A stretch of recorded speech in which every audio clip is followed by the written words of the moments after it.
നമസ്കാരം, ഞാൻ Sandra, consultant psychologist, owner of mind and behaviour centre. നമ്മൾ ഇന്ന് സംസാരിക്കാൻ പോകുന്ന ടോപ്പിക് സെറിബ്രൽ പാൾസിനെ കുറിച്ചിട്ടാണ്.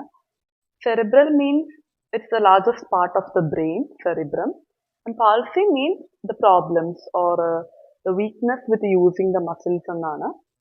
So basically this is a neurological disorder.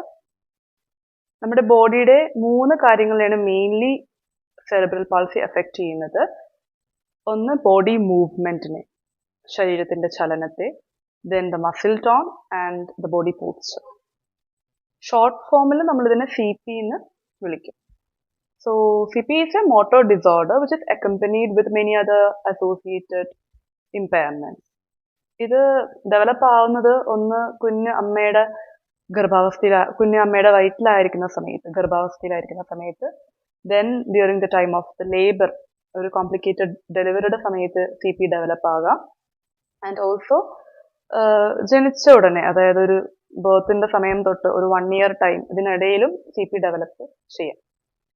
ഇതിന്റെ മെയിൻ കോസസ് എന്ന് പറഞ്ഞാൽ, first one is gene mutation. Gene ഫോർമേഷന്റെ സമയത്ത് ക്രോമസോമൽ മ്യൂട്ടേഷൻ, അതൊരു ഫാക്ടറാണ്.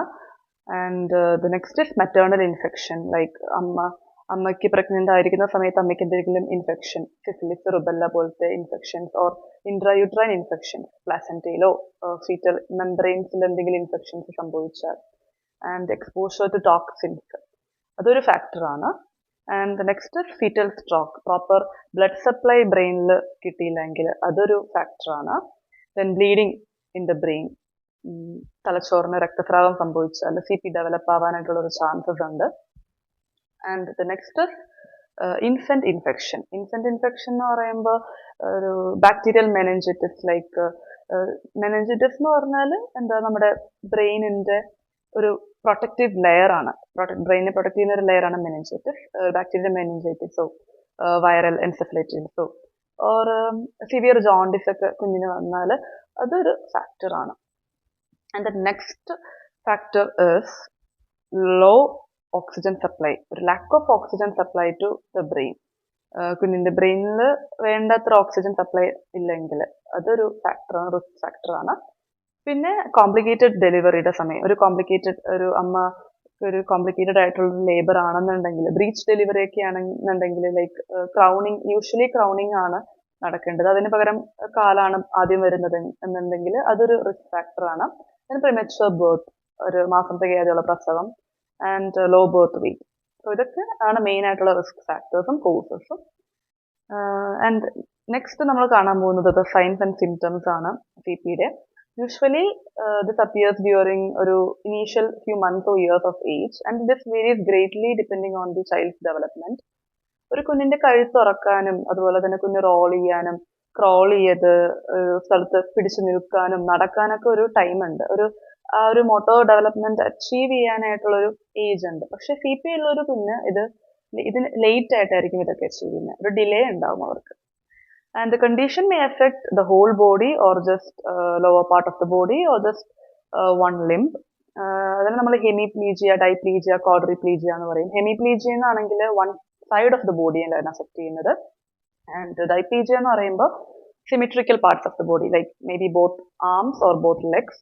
കൂടുതലും യൂഷ്വലി ലെഗ്സ് ആണ് നമ്മൾ ഡൈപ്ലീജിയയിൽ കണ്ടുവരുന്നത്. And then we can say quadriplegia. Quadriplegia എന്ന് പറയുമ്പോൾ ബോത്ത് ലെഗ്സ് ആൻഡ് ബോത്ത് ആംസിൽ വരുന്ന ഒരു കണ്ടീഷൻ എഫക്ട് ചെയ്യുമ്പോഴാണ് നമ്മൾ അതിനെ ക്വാഡ്രിപ്ലീജിയ എന്ന് പറയുന്നത്. പിന്നെ നമ്മൾ പറഞ്ഞ ഇൻക്രീസ്ഡ് മസിൽ ടോൺ ഉണ്ടെന്ന് പറഞ്ഞു. ഇൻക്രീസ്ഡ് മസിൽ ടോണിൽ ഒരു സ്റ്റിഫ്നെസ് ആയിരിക്കും, അവരുടെ മസിൽസ് ഭയങ്കര ടൈറ്റ് ആയിരിക്കും, റിജിഡ് ആയിരിക്കും. അതുകൊണ്ട് തന്നെ സ്ലോ മൂവ്മെന്റ് ആയിരിക്കും. അവർക്കൊരു സാധനം എടുക്കുമ്പോഴാണെങ്കിലും എന്തെങ്കിലും ചെയ്യുമ്പോഴാണെങ്കിലും അവരുടെ മൂവ്മെന്റ് ഭയങ്കര സ്ലോ ആയിരിക്കും. ആൻഡ് ഇത് കാരണം അവർക്ക് lack of balance, coordination problems, and also some experience with tremors, ഒരു എന്താണ് ഇൻവോളണ്ടറി ജോക്കി മൂവ്മെന്റ്സ് അവർക്ക് എക്സ്പീരിയൻസ് ചെയ്യും. അവർ പോലും അറിയാതെ അവർക്ക് കൺട്രോൾ ചെയ്യാൻ പറ്റാത്ത രീതിയിലുള്ള മൂവ്മെന്റ്. ദിസ് കണ്ടീഷൻ, ഇത് ഒരു സ്റ്റാറ്റിക് ആയിട്ടുള്ള ഒരു കണ്ടീഷൻ, ഇറ്റ്സ് നോട്ട് ഒരു നോൺ പ്രോഗ്രസീവ് ആയിട്ടുള്ള ഒരു കണ്ടീഷനാണ്. ആൻഡ് ഇതൊരു അസുഖമോ രോഗമോ ഒന്നുമല്ല, ഇതൊരു കണ്ടീഷനാണ് ദാറ്റ് ഡസ് നോട്ട്, ഏജ് കൂടുന്തോറും അതിന്റെ കണ്ടീഷൻ വേഴ്സൺ ആവില്ല, but some symptoms may become apparent as the child grows. ഇതിനോട് അസോസിയേറ്റ് ചെയ്ത് വരുന്ന impairments is epilepsy, musculoskeletal problems, ID, intellectual disability and difficulty in feeding, like suck ചെയ്യാനും chew ചെയ്യാനും follow ചെയ്യാനും difficulties ഉണ്ടാവും, എക്സസീവ് ഡ്രൂളിംഗ് ഉണ്ടാവും, speech delay, difficulty in communication problems അതൊക്കെ ഉണ്ടാകും. And impaired vision or hearing, അവർക്ക് ഐ മസിൽ കോർഡിനേഷൻ ഉണ്ടാവില്ല. So ഒരു സ്ഥലത്തേക്ക് തന്നെ അവർക്ക് നോക്കാനായിട്ട് ഭയങ്കര ബുദ്ധിമുട്ടൊക്കെ ആയിരിക്കും. സോ ഇതാണ് മെയിനായിട്ട് ഇതിന്റെ കൂടെ വരുന്ന കുറച്ച് problems. And next is treatment. ട്രീറ്റ്മെന്റിലേക്ക് വരുമ്പോൾ this condition is not curable. ഇതൊരു ലൈഫ് ലോങ് കണ്ടീഷൻ ആണ്. But treatments may help relieve their symptoms and അവരുടെ ഒരു എന്താ പറയുക, ഒരു ക്വാളിറ്റി ഓഫ് ലൈഫ് ഇംപ്രൂവ് ചെയ്യാനായിട്ട് ട്രീറ്റ്മെന്റ് ഹെൽപ്പ് ചെയ്യും. So surgery is an option. And then അതിനോട് സർജറി മാത്രം പോരാ, അതിനോടൊപ്പം തന്നെ ഒരു ഫിസിക്കൽ തെറാപ്പി, അവരുടെ മസിൽസ് സ്ട്രെങ്തൻ ചെയ്യാനായിട്ടും മസിൽ ട്രെയിനിങ്ങിന് വേണ്ടി ഫിസിയോതെറാപ്പിസ്റ്റിന്റെ ആവശ്യമുണ്ട്.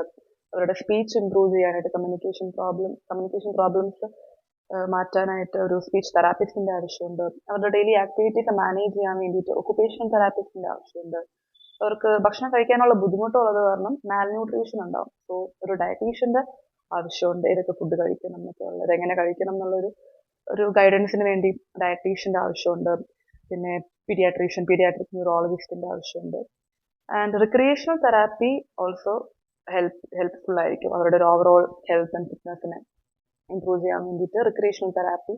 സോ ഒരു ഹോളിസ്റ്റിക് അപ്രോച്ച് ആയിരിക്കും ഇവർക്ക് നമ്മൾ കൊടുക്കേണ്ടത്. ഒരു മൾട്ടി ഡിസിപ്ലിനറി ട്രീറ്റ്മെന്റ് അപ്രോച്ചാണ് നമ്മൾ ഇവർക്ക് കൊടുക്കേണ്ടത്. അത് ഇവരെ ഒരുപാട് ഹെൽപ്ഫുൾ ആക്കും.